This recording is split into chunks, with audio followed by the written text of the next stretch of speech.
and they rebound into another one, and as that one fades out, they go into another one.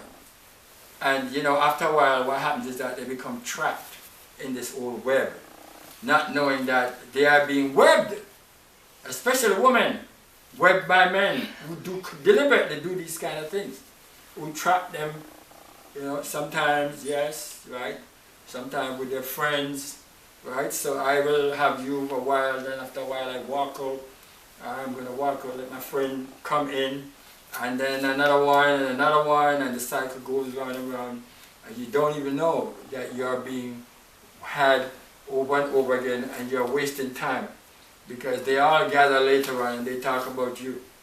And some women who figure that, well, if you're so good, you'll be astonished and embarrassed down into the ground if you ever heard some of the things that these men say about you.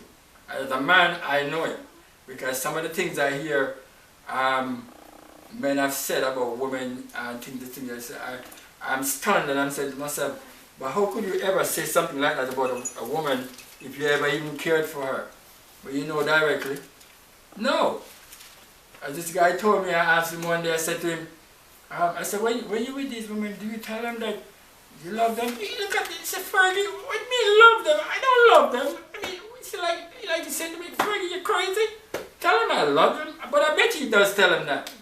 But he knows in his heart that he doesn't maybe love himself much more to go love somebody else, right? So I'm telling you, it's astonishing, some of the things that men would say after the moment. They don't know. These women will be astonished, the things that they hear. And another thing is this, that when it comes to women, don't say you are going to be involved with a man and you can't pray with him. A lot of our Christian women are doing the very same thing.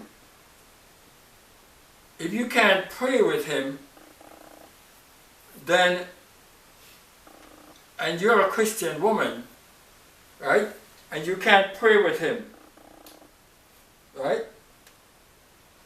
there is in man, which is the body, the soul, and the spirit. And every one of us have a spirit, right?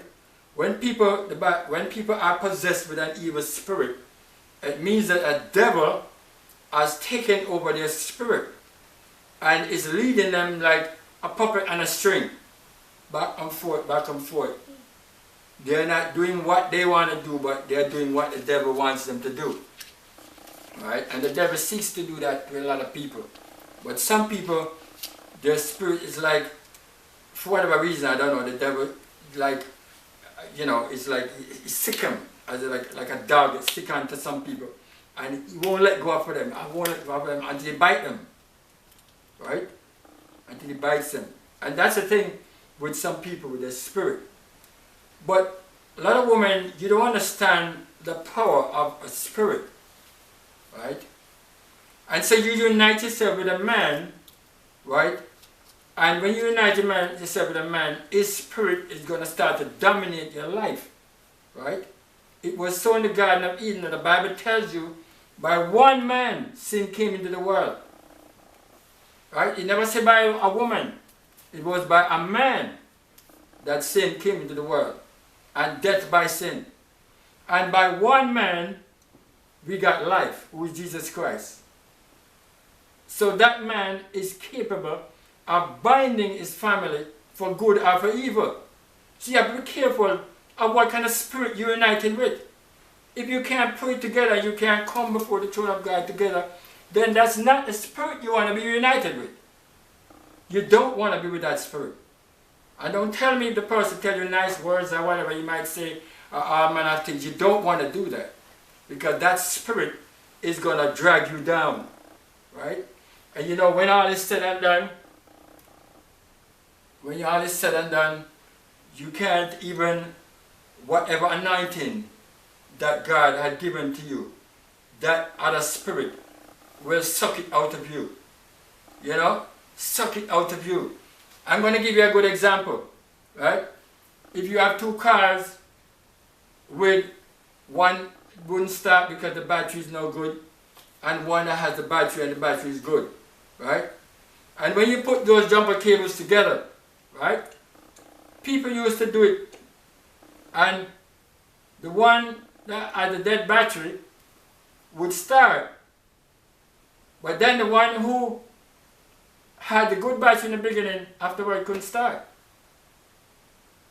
Maybe you don't see that now, and I'm going to tell you why. Because people learn from it. So now, they make sure that if I'm going to give you a jump start, my engine is running, so it can give you, it can be putting in power into that battery.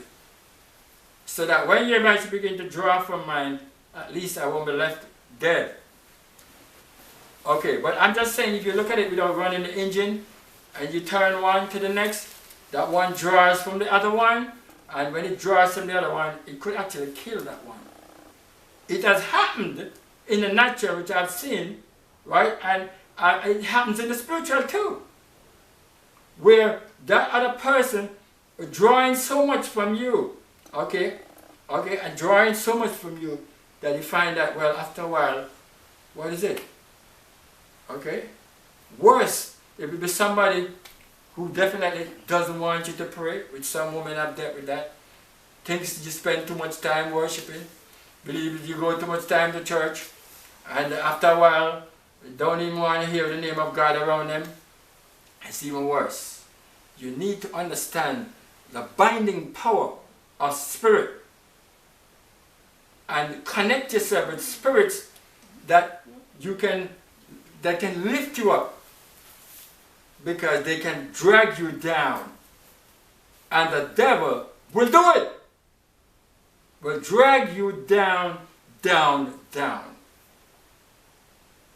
So many times you see Christian women, oh, I like this man. Sometimes they said, well, I pray that God would save him. But find out what is God's purpose. What is it, understand what is his purpose. It might happen, it might not happen. But today, even in church, I know so many women who are longing for their husbands to just take up their role in the church. I mean, in their home. Yeah, they will jump in the car and put on a nice suit and go to church, yes, and sit down there. But during the week, they can't get them to get their family together. They can't get them to pray together. They can't get them to be united in spirit. That's not going to be accomplished when you go to church. It's something that has to be done in the home, right? It has to be done in the car when you're driving, when you're worshiping together, when you're singing together, right? That is even more important. When you, right? And as I've told some women are even that so silly that when their husband buys them a car, they get excited about it. And some of them don't even know the reason why the husband buys the car, because he want to get rid of you. And I'm telling you plain as that. I'm a man, I know these things. He just want to get rid of you. You call him too many times, want to go here, want to go there, and he doesn't want to be seen with you. Because if he's not seen with you, then he can talk to other women. If a woman sees with you, might not come. So he gives you a car and let you go about your business so that you don't bother him. Right? So he only does his own business and come home whenever he feel like and go up when he feel like. Right? I remember there was a situation like this one time, and this guy was saying to the other guy, why is it your wife always calling you to take her places? Well, the wife is smart, right? She called her husband, she knows him, she knows what kind of man he is. And he might be up to something, some mischief, so she calls him and said, she has a car too. She said, I need to go somewhere, take me there, right? So, I'm saying, it's a serious matter though, it's not a laughing matter, but I'm telling you it's a fact, right? So I'm telling you, so when it comes to your spirit of the man, unite yourself with a spirit that was going to lift you up. You know, my daddy told me this when I was young, but I didn't even know it was that important. So much about unite yourself with a spirit of a woman that would lift you up, right? It's very important. It's very important, because if the spirits are fighting against each other, then that's a room for the devil to have a field day. All right? So this is something that we need to understand, right?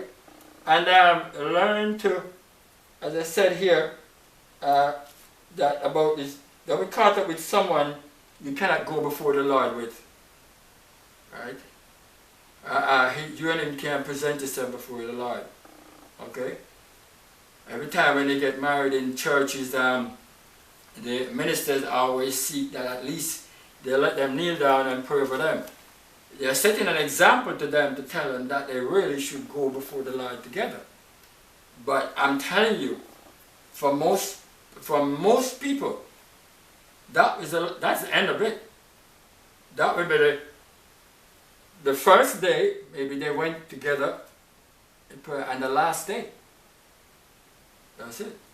Because they seem to think it's just a part of the ceremony, like, well, you know, the bride walks up the aisle. Yeah, that won't happen again. That's just a ceremony. But this praying together is something that is supposed to continue. Right? But how is it going to continue when your spirits are not together?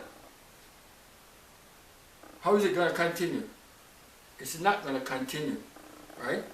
It's not going to continue. The Bible tells you that the reason why Jacob ended up at his uncle's house, because his brother was a man who would marry women who were of heathen customs, and so they were used to evil spirits. And his mother didn't want him to get tied up with that. So she sent him to a place where he could meet women who he wouldn't have to be fighting with their spirit. Right? He would be able to work with their spirits. Right? And even then, they were still worshipping idols down there. They know the story about Rachel, that when she ran away, when they were going back to their father, she was taking the idols. And it got to the point where Jacob had to say, listen, if you have any of these things with you, you can't cross over with it. So give them to me, because we cannot present ourselves before God with these things. And these things are still happening. And many of our Christian men do not understand how damaging these things can be and how devastating it can be. And there's another thing too about love, where people have a way of saying that, well, love me as I am. Yeah, but get real, right? What do you mean, love me as I am? You know, don't be caught up with those things, because we are all different people. We're all different people. We have our own likes and our own dislikes, and we have our distastes, right? So you might find, say, for example, there's a woman who, you might say, well, she said her favorite color is yellow. And that's fine. She might say, well, she like this brand of perfume. And that's fine to the man. That's the one you want? I'll buy you that one. But then, there might be something else that she does and he definitely doesn't like. Right? He doesn't like it. It's like me, for example. Do I want to tell you something about myself? You know, I don't like tattoos. Right? So, if I see a woman with tattoos on her, I won't talk to her. I'm telling you, honest truth. Right? I met a lady in the plane just like that one day, and I was so embarrassed because I was telling her this thing and I didn't know she had one. Then she told me and she felt bad, but I didn't want her to feel bad. But it's just the truth. I don't like a tattoo. So if a woman has a tattoo, I'm going to look at it every day and I'm going to like want to cover my eyes. Right?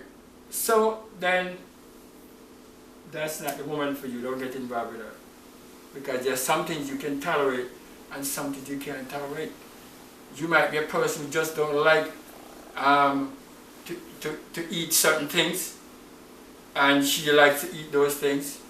And you know, well, you're not going to work out together. Just don't bother with it. And don't bother with this thing about love me for who I am, because you know what's going to happen? What's going to happen is that you're going to get involved with this person. And then afterwards you're going to see the person who you really would have wanted to be with.